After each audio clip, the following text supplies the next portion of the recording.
ये क्या चीज है? मतलब मैथ में एक्स और वाई तक तो तब भी ठीक था, ये पूरी इंग्लिश कहाँ से घुस रही है मैथ में? लिमिट एच एरो जीरो, ये क्या मतलब है इसका? सीखेंगे सीखेंगे, सब सीखेंगे, डोंट वरी। तो देखते हैं कि इसका मतलब क्या होता है। अब अगर हम एच, हमें चाहिए कि वो जो एच डिस्टेंस हमने रखी है वो छोटी होते होते जीरो हो जाए, मगर अगर हम अभी से जीरो रख दें तो ये तो डिवाइडेड बाय जीरो हो जाएगा, इक्वेशन फट जाएगी, कुछ हो ही नहीं पाएगा। तो हमें कुछ ऐसा करना है कि इक्वेशन भी बची रहे और हम एच को जीरो भी बना जाए। तो अगर हम बस इनकी वैल्यूज रख दें, F of x plus H और एफ एक्स की वैल्यूज रख दें, तो देखते हैं। एफ एक्स की वैल्यू तो हमें पता है, एफ एक्स की वैल्यू है हमारी x square, right? F x x square है। F of x plus h क्या होगा? अगर अगर एफ एक्स एक्स स्क्वायर है तो F of x plus h क्या होगा? बस इसी एक्स की जगह एक्स प्लस एच रख देना है, तो हो जाएगा एक्स प्लस एच का होल स्क्वायर, राइट? बस एक्स की जगह एक्स प्लस एच रख दिया।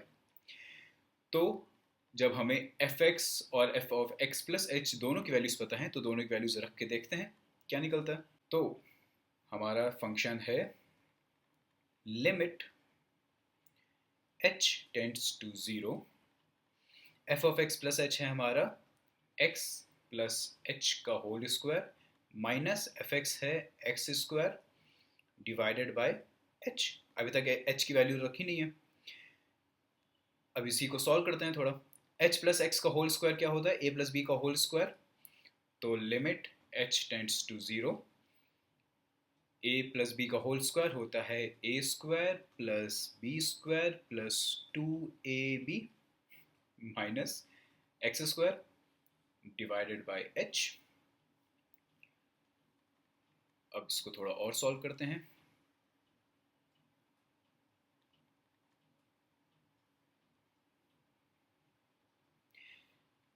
Minus x square plus x square तो सामने ही दिख रहा, कट जाएंगे। इसको रखते हैं limit h tends to zero, h square plus two x h divided by h. थोड़ा और सॉल्व करते हैं। Limit h tends to zero, अगर यहाँ से एच कॉमन ले लें, h plus two x, correct, divided by h. हाँ, एच और एच कैंसिल। अब limit h, h tends to zero, h plus two x. अब अगर हम एच को ज़ीरो रख दें तो कोई दिक्कत नहीं है। अब एच को सीधा ज़ीरो रख देते हैं तो हमारा आंसर आ जाएगा फाइनली टू एक्स, क्योंकि एच ज़ीरो हो गया तो प्लस ज़ीरो को रखने का मतलब नहीं है। अब ये क्या निकला? ये निकला है हमारा slope of that line, that point, right? जो कि था हमारा d y by d x when y equals x square. तो जब y इक्वल्स एक्स स्क्वायर होता है तो ऐसे एक फंक्शन किस रेट से चेंज हो रहा है? ये 2x रेट से चेंज हो रहा है। कोई भी एक पॉइंट ले लें तो उसके जो इमीडिएट नेक्स्ट पॉइंट होगा वो किस रेट से चेंज हो रहा है? वो 2x रेट से चेंज हो रहा है। यही है हमारे पूरे डिफ्रेंसिएशन का बेसिक मतलब। और ये बेसिक मतलब इतना बेसिक है कि इसको कहते हैं फर्स्ट प्रिंसिपल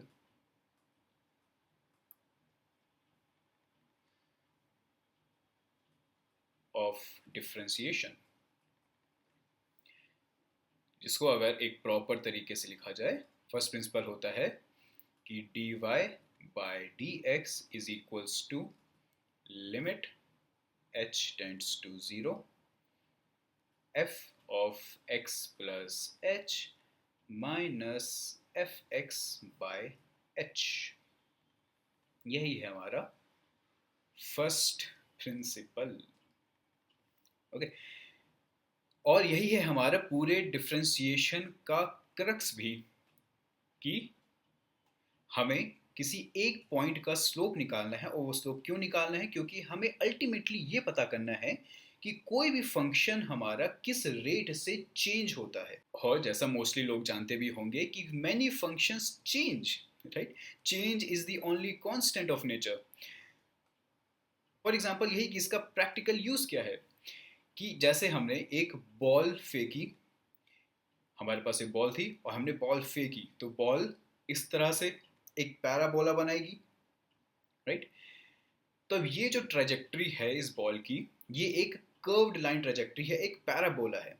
तो यहाँ पे हम डायरेक्ट इसका स्लोप नहीं निकाल सकते, क्योंकि ऑब्वियसली किसी भी दो पॉइंट्स पे अगर हम ट्राइंगल बनाने जाते हैं तो वो ट्राइंगल किन्हीं भी दूसरे दो पॉइंट्स के ट्राइंगल से अलग होगा। तो हम कोई रैंडम दो पॉइंट्स नहीं ले सकते, जिसकी वजह से हमें किसी एक पॉइंट पे निकालना होगा कि इसका रेट ऑफ चेंज क्या आ रहा है।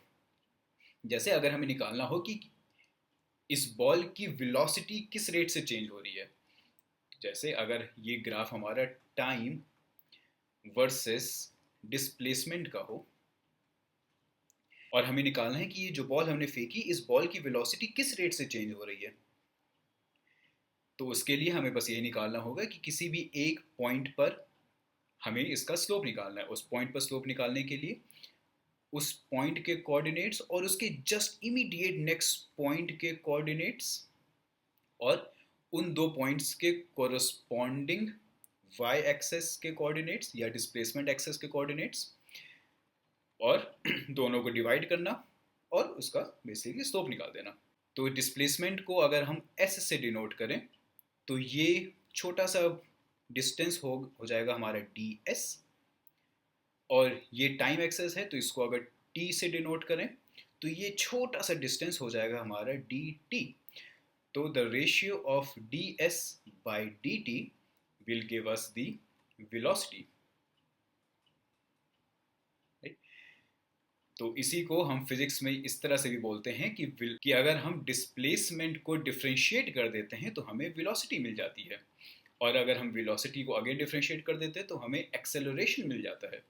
तो यही इसका प्रैक्टिकल यूज़ है कि हम किस तरह से डिफरेंशिएशन का यूज़ करके वेलोसिटी निकाल सकते हैं, एक्सेलरेशन निकाल सकते हैं, केवल अगर हमें डिस्प्लेसमेंट पता हो और टाइम पता हो। मगर इसमें भी वही आ जाएगा, कोई लिमिट कुछ x टेंड्स टू जीरो करके कोई लिमिट आ जाएगी। तो इसका मतलब क्या है एग्जैक्टली तो पहले तो यही समझते हैं कि इसका मतलब क्या होता है। तो ये जो हम लिख रहे हैं ऐसे, limit of any function let's say x that is tending to a, इसको कहते हैं लिमिटिंग फैक्टर। Limiting factor. और ये क्यों होता है, हम इसका क्या यूज है?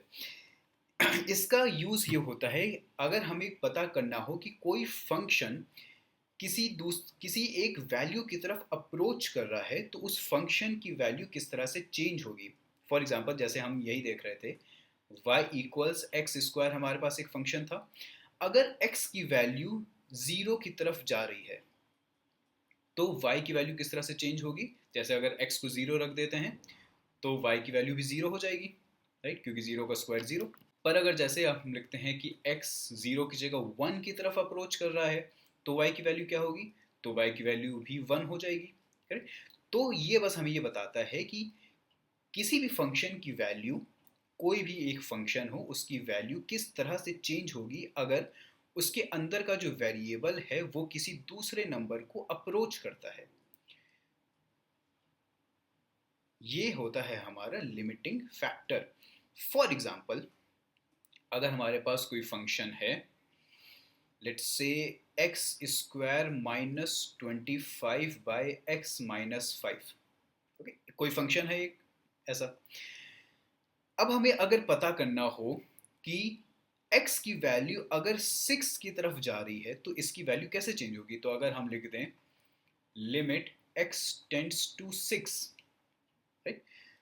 तो हम डायरेक्ट यहाँ पे 6 रख सकते हैं, राइट? अगर यहाँ पे 6 रख दें डायरेक्ट तो ये हो जाएगा 6 माइनस 5 1, और 6 स्क्वायर माइनस 30, 6 का स्क्वायर 36 माइनस 25 11, तो इसकी वैल्यू 11 आ जाएगी अगर x टेंड्स टू 6 होगा।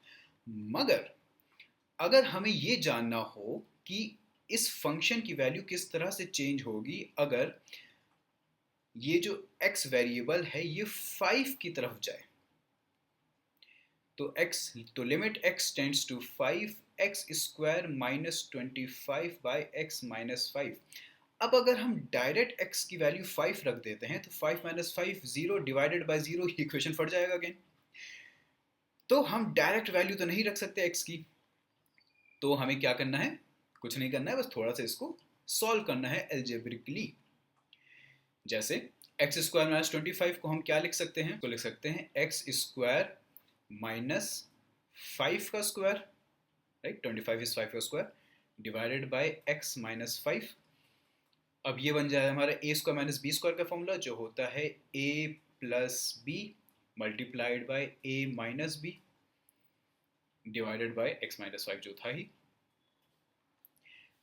अब ये x माइनस 5 और x माइनस 5 कैंसिल हो जाएगा, बचेगा हमारे पास केवल x प्लस 5। अब ये जो x प्लस 5 है हमारा, हम इसमें x की वैल्यू 5 रख सकते हैं डायरेक्ट।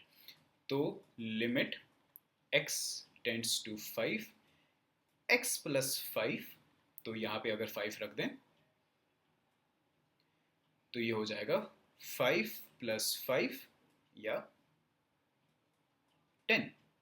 तो ये जो हमारा सिंबल है लिमिट x टेंड्स टू 5 या x टेंड्स टू a या any number what ever you wish, ये बस दिखाता है कि कोई भी फंक्शन की वैल्यू किस तरह से चेंज होगी अगर उसके अंदर का वेरिएबल किसी दूसरे नंबर को अप्रोच करता है।